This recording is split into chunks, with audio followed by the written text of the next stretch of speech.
let me now introduce Jeff. Jeff, come on up. Give us a little bit of the world from your vantage point.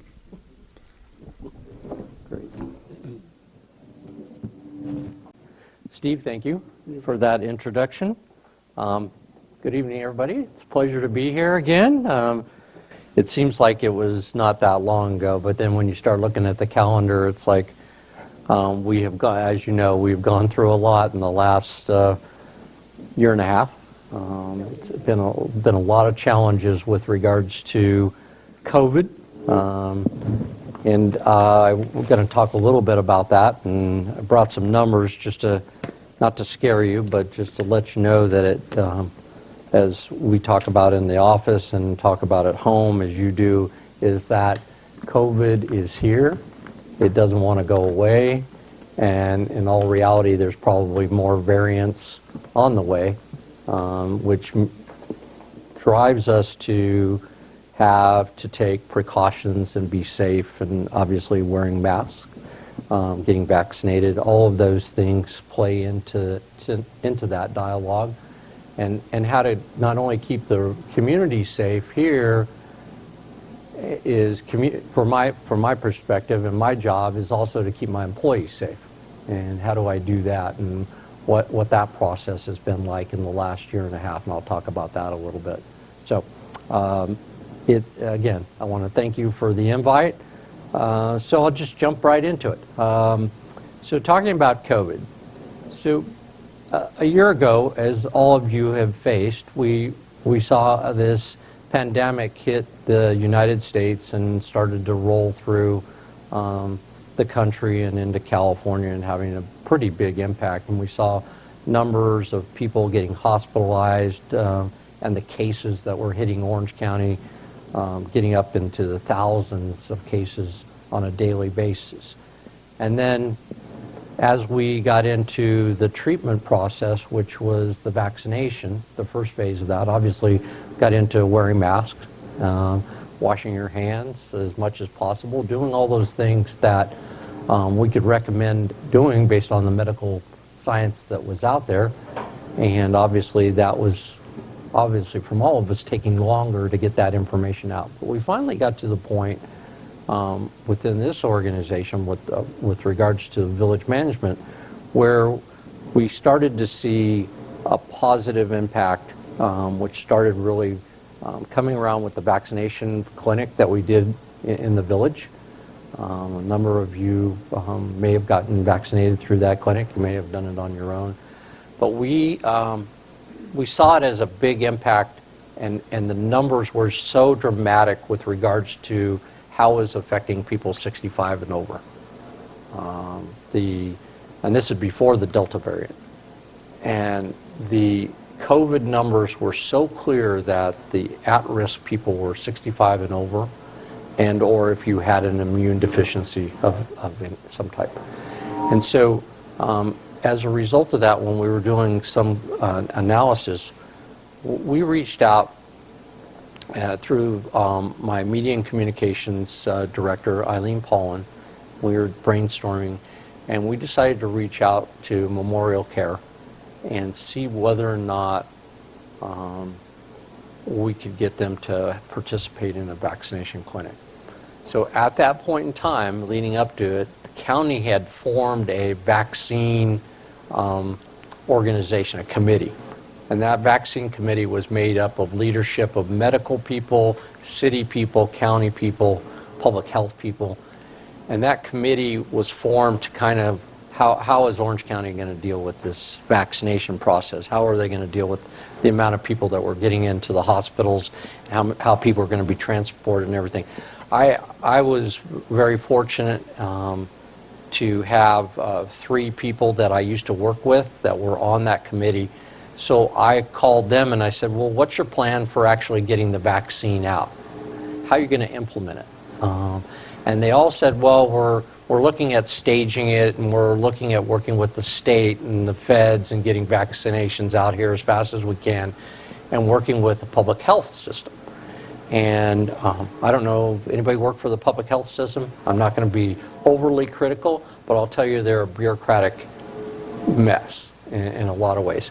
And as a result of that knowledge and having that information, we reached out to Memorial Care and said, is there any way, because of your connections, they're on that committee as well, can we individualize the village? They had started to do clinics, as you know, up in Anaheim at the convention center, and they were trying to prioritize seniors to go there.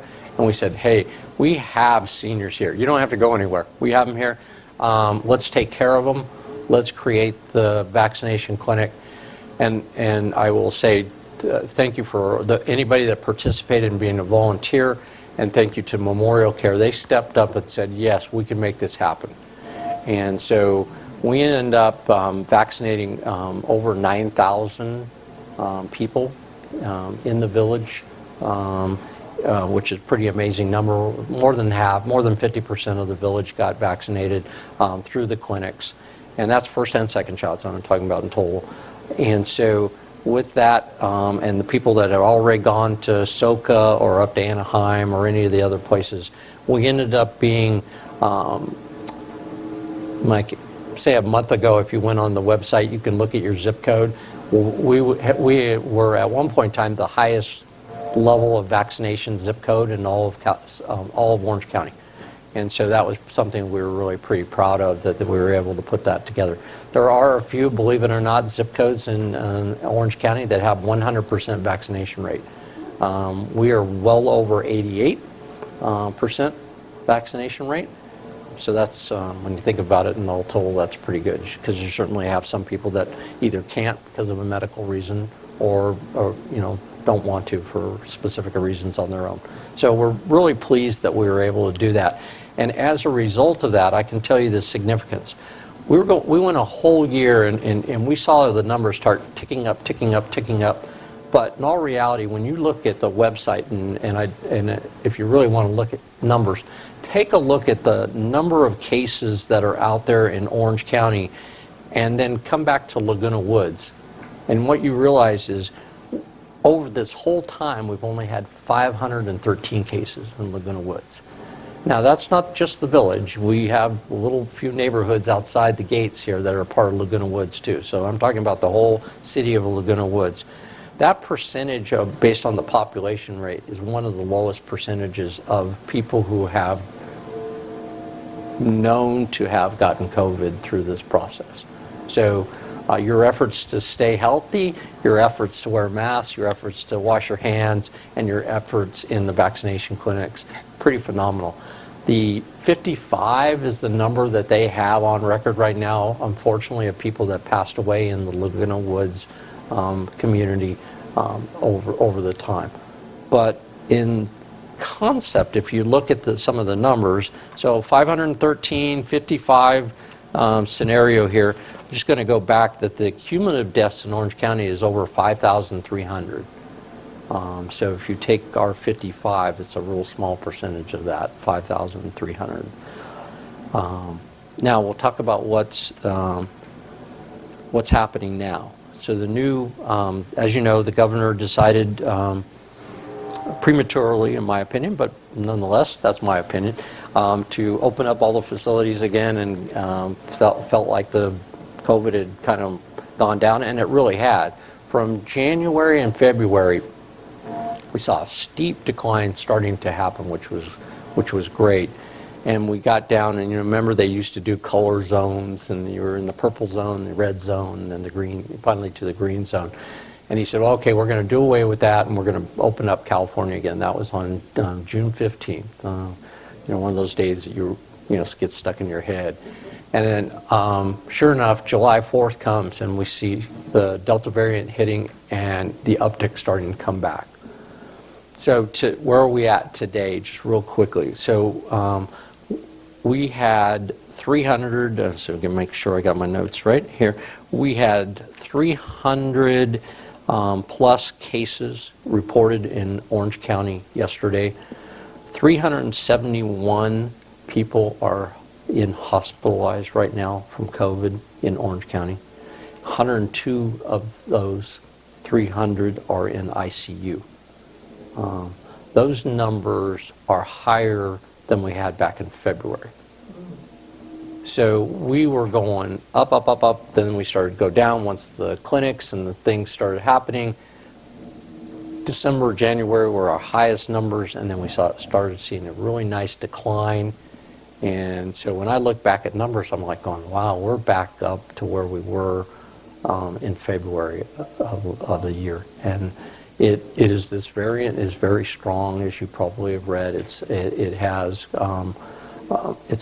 more contagious than the original COVID, and it spreads faster.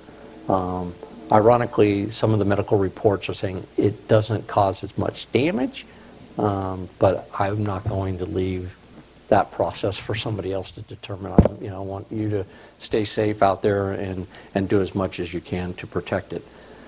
In the village, we had an emergency ordinance, I'll call it emergency resolution, that was passed that allowed for, unfortunately, but I think we needed to do that, to shut down a lot of our facilities, as you recall last year, keep them shut down until we could make headway with regards to this.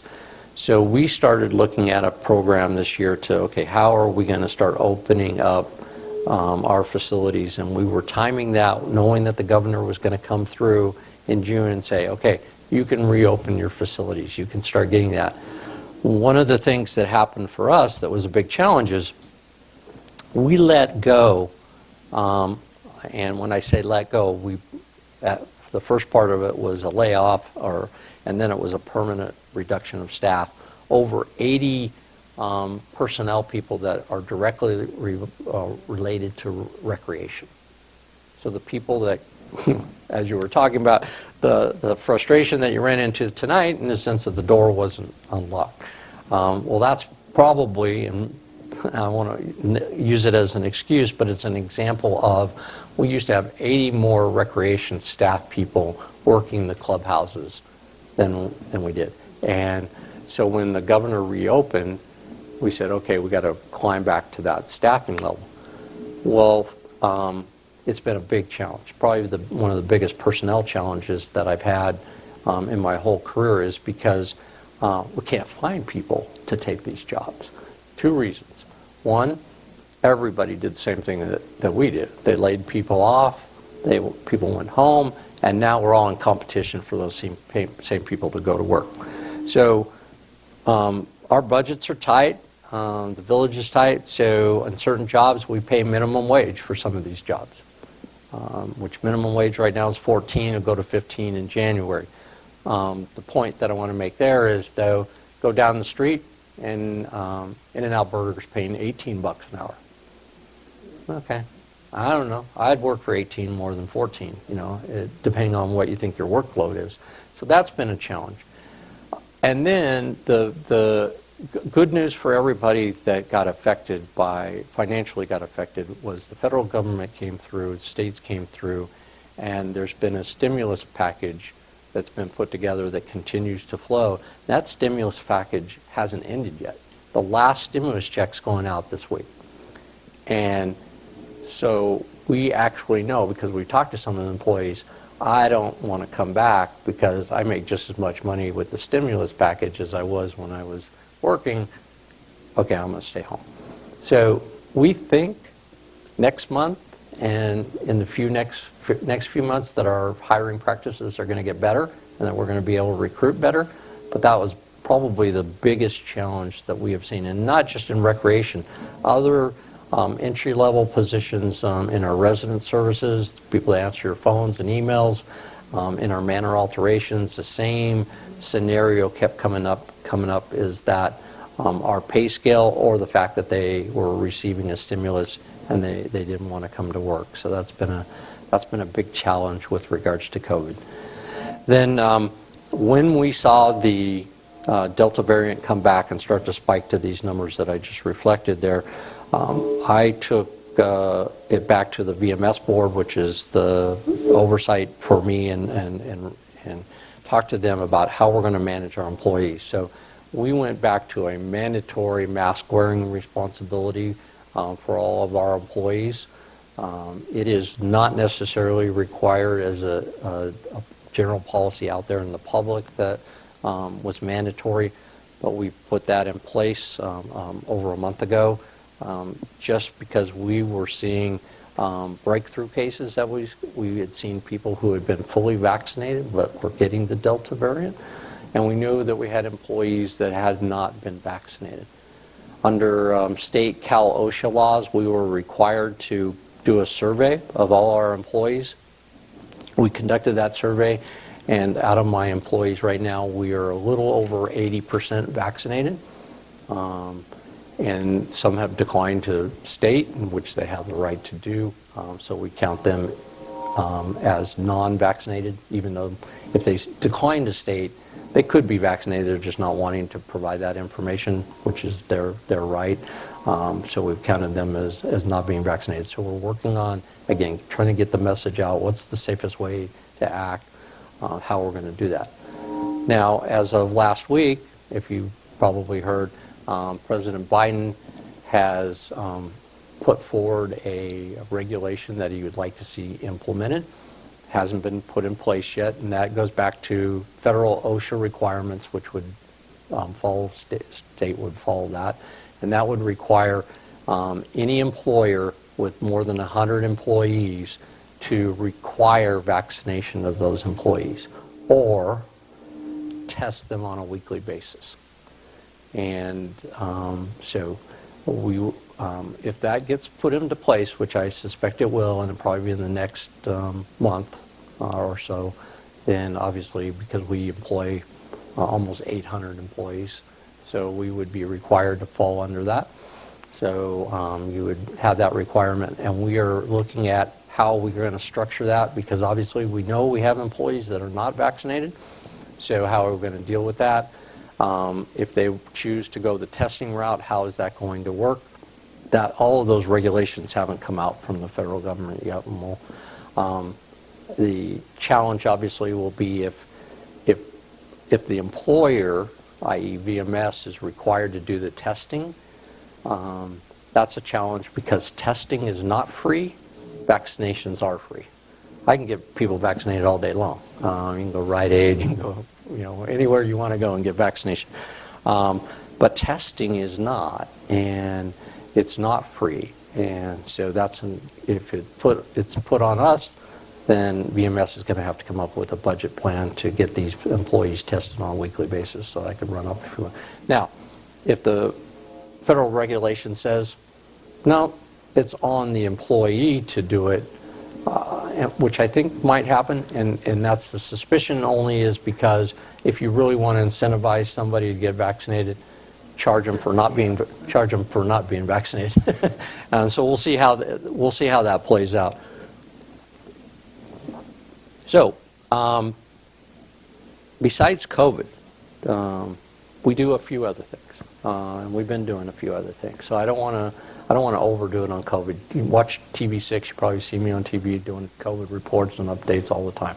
I'm probably bored people to death on that, but we feel that it's important to let people know, provide information.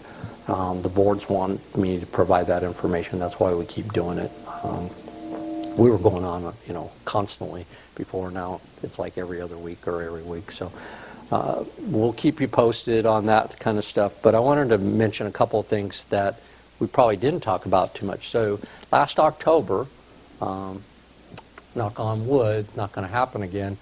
So last October, if I'm sure you heard, we got hit with a malware situation.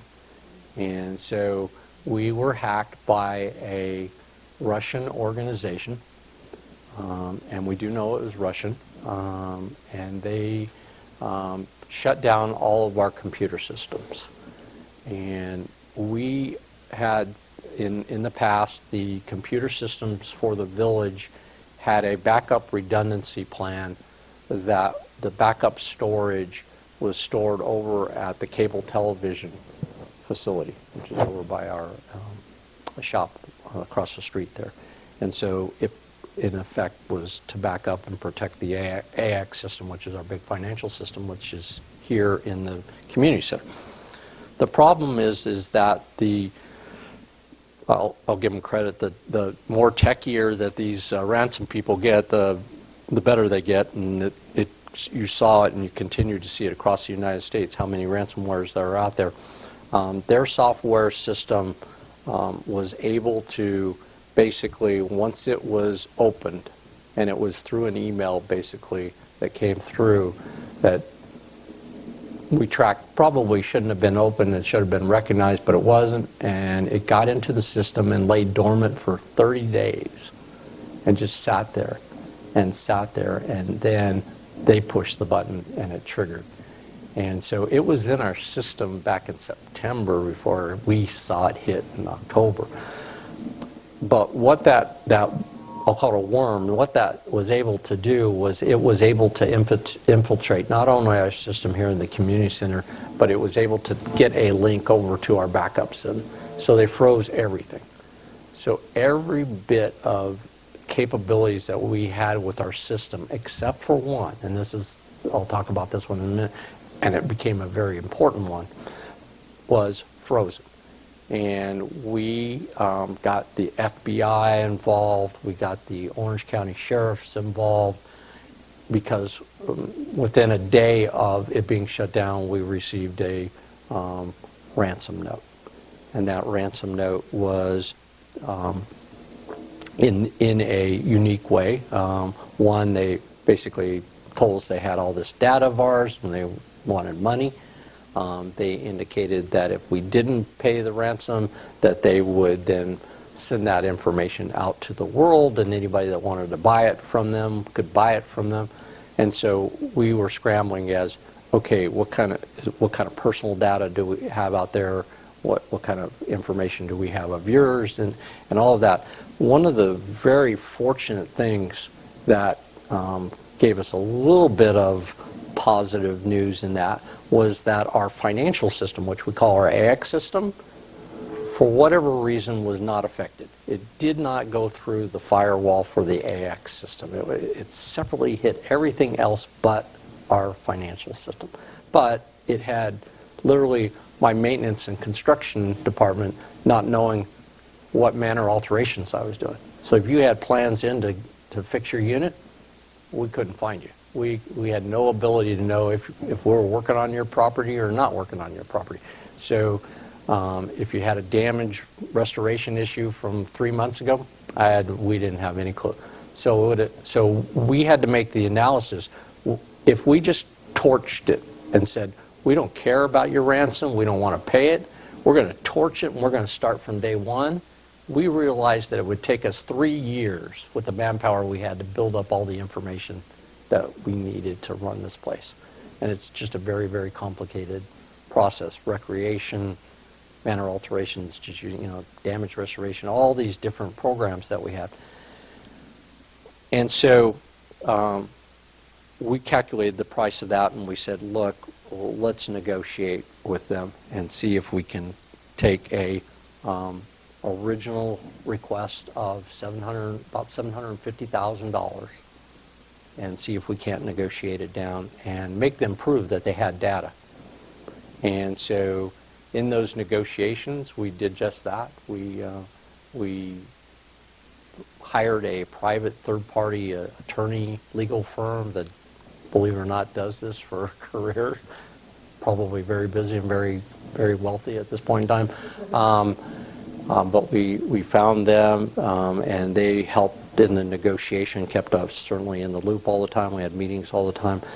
And I don't know if you know, in the cyber world out there, when you're paying these things or doing this ransom, you pay it in Bitcoin.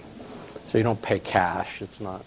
So Bitcoin's if you're an investor and you want to be in Bitcoin, you just know that that's the world that you're part of, in the sense that that makes the value of Bitcoin go up and down, right? So this, using an example, Bitcoin had a value, say $20,000 each Bitcoin, so you can calculate what it is. So we started talking about, they want 10 Bitcoins or 13 Bitcoins, and that was new to me, so I'm sitting there trying to, okay, calculate, what does that mean? Just tell me how much money you're talking about. And so we're negotiating and we're saying, shoot, we got to call their bluff at least a little bit, because what if they don't have anything? We know it shut us down, but do they have anything? And what they had was one file, and they produced that file for us, and it wasn't anything significant enough that I'm like going, oh, okay, well, if that's all you got. But they had the key to get our system back up. So that was really our issue. I knew that they didn't really have any data that was of security level because my AX system was over here and secured. And so we did two things. One, we made sure AX is secured, double secured. We then negotiated and bought a package and sent our backup information from then on, from that day on, went to the cloud. We went cloud-based, whereas we were using servers. So you have computer servers, you have a big room, it's got a rack of servers. We're saying, okay, we're getting rid of the servers, we're going to go live, and then we're going right to the cloud. So that was the first security thing that we did and accomplished right away. Then we started negotiating, saying, hey, we don't think you really have anything that's that valuable. They knew that they had a big hook that, yeah, if we wanted to operate, but we weren't telling them that, obviously. And so we were finally able to negotiate $750,000 down to just a little under, right around $300,000. So sounds like a lot of money. The average cyber payout for malware in the United States this last year for corporations is well over $500,000. So in that context, we ended up being okay. Unfortunately, we didn't have insurance on the side at the time. It wasn't something that when we were talking to our insurance carriers that HOAs were getting hit with. Government agencies were getting hit. Big corporations were getting hit. Financial institutions were getting hit. Those are the big three. We actually, in talking with the FBI and the sheriffs, actually believe that potentially that same worm of a software was sent out to a number of public agencies in Orange County, i.e. Laguna Woods. But instead of hitting Laguna Woods, it hit Laguna Woods Village. And I think we kind of got hit with a bullet that was aimed at the people down the street there. And unfortunately, we got hit, and we had to react pretty quick. We had to get that data back.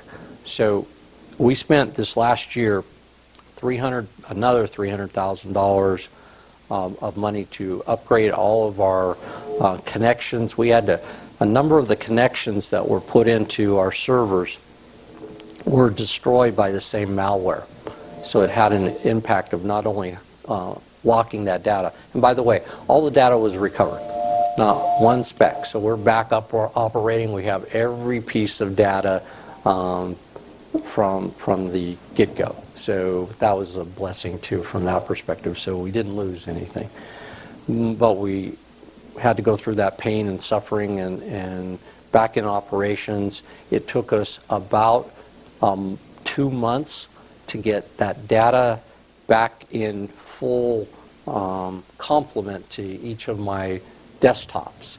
So my desktop people would try to call something up and they couldn't find it, or it got lost because it got scrambled when the malware incident. So it took us about 2 months, almost 3 months, and we had to buy some hardware connections with our servers. But like I said, then we implemented a program to go with a secondary backup into the cloud. So we feel pretty secure. We also made, which I think was an easy buy, we spent $25,000 and bought cyber insurance, which will protect us for a ransomware scenario if it were to hit again. And really what it does is it pays you back for the money you spend. So if you spend $300,000, we would have gotten back that $300,000 if we would have had the security insurance. In retrospect, a great purchase. And I wish we would have had it. Because it allows you to make that decision whether you want to scorch your whole system or not, with a little more flexibility. So that happened in October. By January, we had made all the decisions. We went back to GRF. Joan knows this. Went back to GRF and moved some money that we had plugged in for 2022 and moved it up into 2021 and spent it in January and February to upgrade those systems. So we're fully upgradable. And now we're on a new subject for our computer system. We're looking at a whole new ERP system, and that ERP system will handle all of our new financial, all of our coordination with all of our different programs that we have out there. And we have over 100 different software packages that are working to implement everything in the village. So we got to have a united configuration of information from all these different softwares going into one system that we can control. And one of the things that we're looking at in this new ERP system is a way in which we can enhance, for your benefit, our website and the ability of you to go on the portal. So we have a resident portal on there. You can put your private information in there, and then you can see a printout or on the computer screen what's going on with your manor. If there's been an improvement, not an improvement, if there's been a leak, it's been improved. All of those kind of things. You can pay your bill. You'll be able to access a lot of information that you can't do right now. So we're going to be expanding that portal. We hope people will go on it, because what people do now, a lot of you, and some of you, if you're great, I'll appreciate this, but we still get, and this is, to me, it's still a phenomenal number. We have 18,000 residents here, and we receive 40,000 telephone calls a year. And instead of going on email and sending us an email, or going on the portal and doing it yourself, people call for information or ask questions. That means I have to have a staff of 20 people over at Resident Services answering telephone calls. It costs you a lot of money. So we're trying to become a little more advanced in how do we get good information out there, how do we make it easy. We're going to be using the Mac Club and the PC Club this next year to help us get information out to residents and get them trained on how to use Dwelling Live. You need a guest come into the village, you got to go through Dwelling Live. 30% of the people use Dwelling Live. The other 70% want to call in and ask for the gate clearance. So if I can get people to use Dwelling Live, that's that many phone calls I don't have to take. Hopefully it would reduce the manpower that we need for those operations. So we're looking forward to this change in this computer. Big companies, Oracle, Microsoft, it's a big system that we're looking at. So some pretty impressive players coming in here. It won't be cheap either, but we've been budgeting for a number of years, putting money away, saying, hey, this is coming. So we're looking forward to the upgrade. Probably will be recommended and selected by the end of the year, if I can keep my fingers crossed on getting that done, and then implementation will start in 2022. And it'll take about a year to implement it all. So it's called an ERP, which I knew you were going to ask me. Somebody asked me what an ERP is. It is, I don't have it right in front of me. Maybe I'll think of it by the end of the day. But basically, it is a comprehensive computerized system that handles not just finance, but operations, and it does it in an integrated system. And so, we can access our own place and history. yeah, you'll be able to do that with the with our website, which is going to be upgraded. That's going to be one of the big advantages that people will be able to have, and not only the history, but let's say you have an application in for a manor alteration, let's say, and where's it at? What's the status of it? You'll be able to go on that portal, log in, and find the status of things. So I'm hoping that by providing more information to you via the portal, we'll drop down on the amount of phone calls and, again, shift the workload. Keep doing it, but just shift it to a better location. So that's our goal. With regards to other big things that are going on, and then I'll stop and answer questions. And it's budget time. We just concluded, Third will have their final budget meeting next Tuesday. GRF is concluded, United is concluded, so they got all their budgets completed. Our biggest challenge that we've had, obviously nobody wants to see per man or per month increases. I don't blame you, but I want to give you a couple examples of things that we were facing. We have two areas of employee relationships that we have to deal with on a daily basis. We have management or union employees. Our union employees have a contract that is multiple year, so they get a 2% increase next year. Our general employees and our management get 2.5% increase. And that's pretty standard for what we've seen in the last couple of years. The only thing I made a comment to all the boards is you got to understand that inflation is 3%, which inflation's going up right now. Then all my employees, if they get those things, are actually going to lose ground. So that's a challenge. But nonetheless, that 2.5% and that 2% and then some medical benefits that went up. And this is the big one of the biggest ones. State of California, 3 years ago, passed a state law that increased minimum wage. Now, I'm not saying it's a bad thing. I'm just saying what it is. Minimum wage used to be $12 an hour. Then it went to 12, 13, 14, 15. It goes to 15 on January 1st. So everybody that's making $14 an hour working for me right now will go get a $1 increase on January 1st. Anybody that is a non-union employee that's non-management, that's an hourly employee,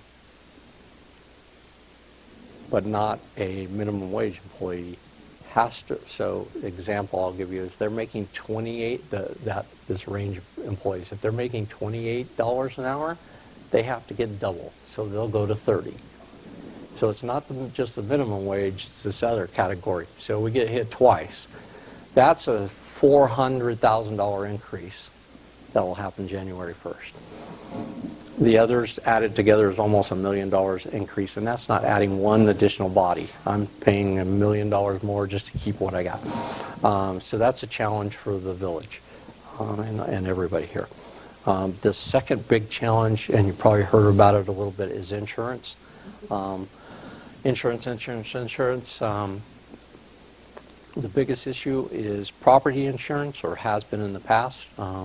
Property insurance has just gone crazy. Two things occurred. The village used to be appraised at a much lower level because the insurance carrier that we had for 20 years never asked for a reappraisal of the value.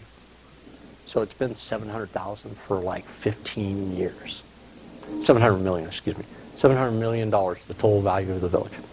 So 2 years ago, Travelers, which is this carrier, used to cover all $700 million. And they came back to us and said, we're not doing it anymore. We're only going to carry $50 million. And we went, well, that's a problem. So we had to scramble. Of course, they don't tell you this until 60 days before you're due to get a new subscription. So our broker, literally, we all scrambled, and 2 years ago, we found it took us 40 additional firms, 40 additional insurance companies to build that same $700 million ladder. And it cost twice as much. And so we were like, okay, that's a problem. And then, on top of it, Travelers and a number of these companies, not all of them, but Travelers being the critical one because they're the big baby in this, they basically said, we think the village needs to reevaluate your number because we're not sure that number is any good anymore. And so we said, Uncle, we'll go do that. So the value of the village went from $700 million in the eyes of Travelers to $3.4 billion. And as a result of that, our premiums doubled again. And that's kind of where we were going into this year. So we now have this big valuation. We got carriers that are saying, oh, by the way, rates are going up everywhere because have anybody heard of Paradise in Northern California? Have you seen all the wildfires? You know, for third, worst case scenario, you're sitting right behind a natural open space that could be a wildfire danger, not so much United. And so we're all sitting there going, well, what does that mean? And they're going, 25% increase in premium. So we're, okay, what are we going to do? We're struggling. And so as a result of that, the third decided to get a different broker. And so they kind of went that way. And neither way is right or wrong, but they went that way. And United and GRF went this way. And they split the baby a little bit. And part of the reason they split the baby, which makes sense when you think about it, is that was a combined valuation of that $3.4 billion. You split it up, and now it's 1.6 over here and 1.6 over here. And when you split it up, the carrier's valuation went down, so their rates go down for that split. And so each one of the mutuals is getting I'll call a better deal because their valuation went down. Unfortunately, the rates are still going up. So it helped keep it down, but it didn't help it from going up again. And so if if Third hits their maximum insurance, which they won't, I don't think they will. I don't think they can get that much coverage out there. It would be $1.4 billion or $1.6 billion, right in there, is estimated to be $8 million in insurance coverage for property insurance. We used to cover the whole village for $3 million. And so that's how crazy it's gotten. So that's a big challenge for both of them. Marsh, which is the broker for United and GRF, just made a presentation yesterday. They see a rate increase, but we're trying to look at what coverages we really need. United's got a little bit of a blessing because they're not next to an open space, so their fire rating's better. So that's good news for them. So they're looking at their coverage rates and whether or not they're going to reduce them a little bit. And then both parties have differences in how they have to look at their coverages. Third has a CCNR responsibility for having full replacement value, or as close to it as humanly possible. And so that is causing them to go out and try to get as much insurance as they possibly can, which raises their rates up even more. United doesn't have that in theirs. They don't have the CCNRs, they have the bylaws and everything. So the difference is, though, and I don't know who lives in United, if you haven't heard this, is that NCB, who is the primary loaning institution for United, has quit issuing loans. And the reason they quit issuing loans is because when they issue loans, they sell them to Fannie Mae on the secondary market, and Fannie Mae has come back and say, you need to have full replacement value, which for United is either, depending on what opinion you want, is either 1.1 billion or 1.4 billion. And it's really not practical to get it, so we keep telling Fannie Mae that, and Fannie Mae goes, well, we're going to require it anyhow. So as a result, NCB has stopped issuing loans in United, and United's going to have to go back and take a look at their agreements that they've had in the past and whether they want to modify those to see if we can get other lenders in. And that's going to be a challenge, but I think it's possible. So those are some of the big challenges that we've had this year.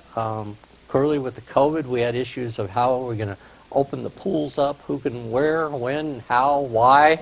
Recreation activities, outdoor activities were easy. We could keep them going. Indoor activities obviously were really, really hard. And I'm going to stop talking because I probably have bored you enough, and it's almost 8 o'clock. I'll be glad to answer any questions too. Steve? didn't hear any mention of the booster shot for the COVID vaccination. We really appreciate the work that brought the vaccination to the village. This is a very very well done. How about the booster? So we reached out, two things. We reached out to Memorial Care to have a dialogue about it. And right now, two things. The CDC has backpedaled, I'll say a little bit, in saying that it's really not necessary unless you have an immune deficiency. So they're not really pushing it yet. Now, I don't think that is going to last forever. I think you're going to see probably more into the winter time that you'll see the booster shot being recommended. It's available now. And so Memorial Care, dealing with all the issues that they have right now, the recommendation, and you'll see it in the blast tomorrow when we send it out, go to Rite Aid, go to Walgreens, go to your doctor, you can get the booster shot. It's really actually pretty easily to get. So the likelihood of doing a clinic for the booster shot at this point in time, I'd say, is low. But I don't want to say it's out of the question. Sure. Yes, sir. I have a question on new here. So, Welcome. your name, thank you. When you said employees, are you referring to employees that are directly employed by you, or are they employed by the association, or is it a split situation? It's a good question. The associations actually don't employ any employees.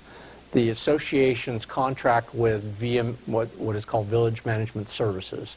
And so all of the employees that work here in the village, all 850, you'll say they call it that, they all work for VMS, which is under my direction as CEO. But are you the corporate entities that employ these people? Yes. So then you are actually taking a fee to pay these people. Actually, we don't collect a fee because it's called self-management. So we're not we're a separate corporation, but we were formed by you as the HOAs. And so there is no additional fee other than your homeowners association. Your HOA fee goes in, and I realize the money that, is going right. But how is the money split? Is it split between VMS as a separate corporation, or is it split somehow by the homeowners association? So, good question. So when the money comes in, it comes in two manners.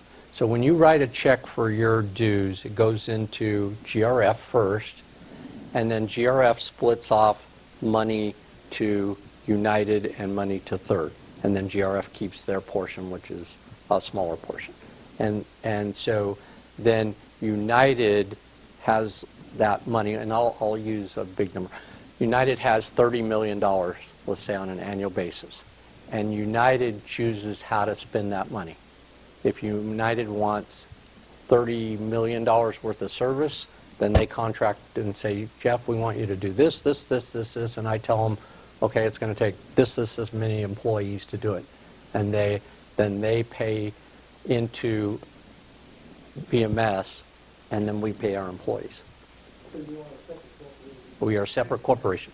Yep. Separate from homeowners? Yes. So when you say no employees, you're referring to your direct employees having these wages? Correct. Thank you. Yep.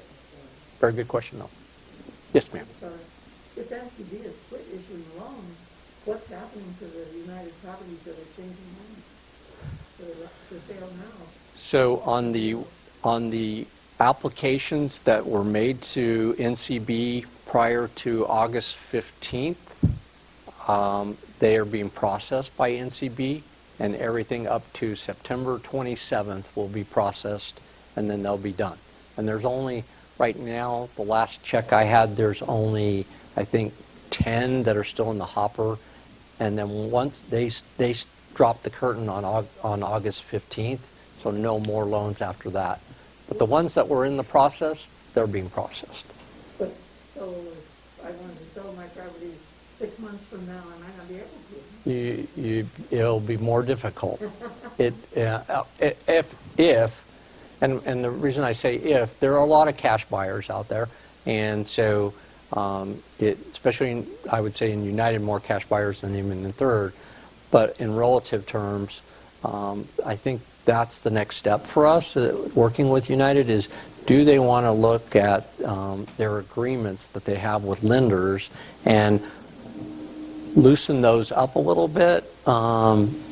And hopefully I'm not getting into too much detail, but one of the reasons NCB was here and nobody else is if the individual buys the certificate and is here and they don't make their association payments and they go into foreclosure, that loan that's out there on that unit, United is in first position. So so the assessments get paid while it's in a foreclosure process.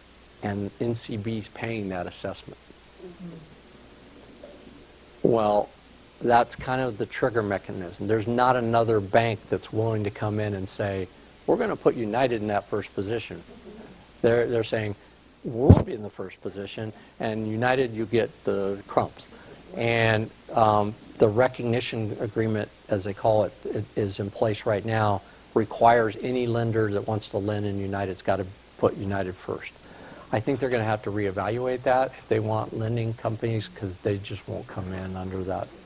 And NCB did, and they were able to secure Fannie Mae support for that, and that's why they've been doing it for so long. And they're more used to lending back east to co-ops, so they knew the co-op scenario. Yes, ma'am. Thank you for coming tonight. I learned a lot about so much drama while I was possibly retired. Thanks for taking care of it for us. When you say that the village has a worth right now of $3.4 million, is that from the outside of homes out, or does that include the home? Yes. I'm going to say yes, because from a pure, easy to calculate, yes, it's from outside the exterior walls. It's a little bit different variation with the co-ops than them, but not much.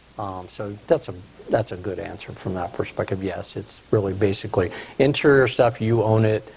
It's your responsibility. Improvements that you made. The co-ops are just a little bit different because the interior is owned in part by United still, and so that's yeah. And also, what's happening with the Performing Arts Center when we're able to go inside again? Will they be ready then? Wow, that's a great question. So a lot of changes were made in the original plans and got revised and everything.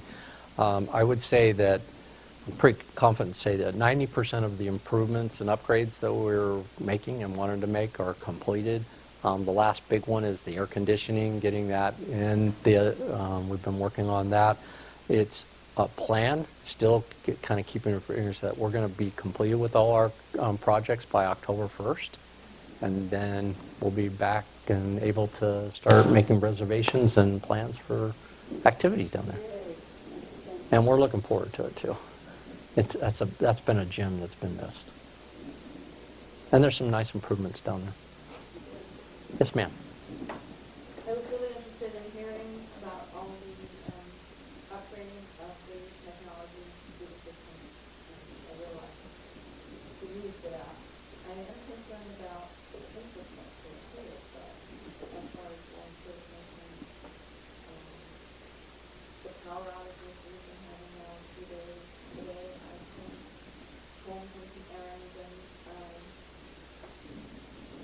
living in the village. Personnel were there kind of see that brain in between. And he was talking about tree roots, how old these pipes are, and you get my. Mm-hmm. At what point, what do you know about what to be done about that? Where is it in the budget? What the people in DMS have over it, and how much do I go to third meeting to talk about it? Well, good question. There's actually a pretty substantial, I don't have it off the top of my head, but a pretty substantial amount of money in these budgets that they adopt. And a lot of it goes to preventative maintenance and upgrades. They're also with GRF, they have a big capital program that is more focused on clubhouses and those type of activities. But focusing back on your question specific with, say, the Third Mutual, there's been a plan in place over the last couple years to do more activity in the area of waistline remediation, is what we call it. But basically, it's lining the pipe system. So we have old pipes here. You got old buildings, you get old pipes. And what you get over time, obviously, is if there's a crack in a pipe, if a copper pipe, and it cracks, you got a leak. It doesn't take much of a leak. There's a tree nearby. It finds that leak, and that root system goes there. So we've had a lot of clogs from that kind of activity. So one of the things that's come out in the last few years that gets better and better is that you go in there and you basically kind of do a little rotor-rooter through that pipe system, and then you do an epoxy fill, and you fill it and you blow that epoxy up, and it creates a new pipe inside. And you don't have that problem anymore, and you don't have that root problem anymore. And so we're in Third, I can tell you, I know it works a little differently in UI, but in Third, it's all about identifying the buildings that have the most leaks or the most intrusions and prioritizing that and saying, okay, we're going to do these 5 this year, these 5 next year, these 5 next year, so that it would cost a lot to do it all one time, and there's no way that the fee structure could create that, but that's how it's programmed out. With regards to energy, I wish I had better news on that side. Edison is a tough nut to crack. They need to upgrade their systems all the time too, and they get a leak or something in a vault, and vault goes, and all of a sudden we got a blackout. One of the things that has been talked about a lot last year, why we're kind of COVID-ish, as I call it, is are we going to look at wanting to create some power generation of our own so that we can have a more sustainable program where we run into that, where hey, what happens if the power goes off here? Can we build a microgrid, basically what we're talking about, and how much money does a microgrid cost versus how long does it take it to pay it back? And we're looking at all of those. It's been troublesome only in the sense that it's not a quick payback. It's more of, do you want to do it in the rationale that this is a security issue too, that you want to have that backup. So trying to balance those two, because there could be a positive security that doesn't have any payback, but it's still worth it doing. So it's kind of a lot of dialogue. We had a board member on GRF, worked with Joan, who was a zealot, I'll call him, in the sense of very, very gung-ho about it and very smart engineer. Unfortunately, he passed away, and so I think it stepped back just a little bit because of that. But I think it's going to be at the forefront going down the road. EV chargers, another big dialogue, how are we going to get EV chargers in the community? Edison came out with a program and said, hey, we'll put them in for free. And then when you get into the nitty-gritty, he says, yeah, but you'll pay it back over 10 years with this kind of an interest rate, and so nothing's free. And I think we realize that that's the big challenge, and whether or not we should go that route where we're putting EV chargers, and United just said no to the plan because they were going to have to give up a bunch of parking spaces to get those EV chargers, and United doesn't have parking spaces to give up. So we're going to have to look at the future, though, and figure out what we're going to do with regards to energy, because Edison's notorious for going up to the PUC and getting rate increases every 3 years. They make an application, and they notoriously get somewhere between 10 and 15% rate increase every 3 years. Well, where does it stop? I mean, at some point in time, we all bear the cost there. So,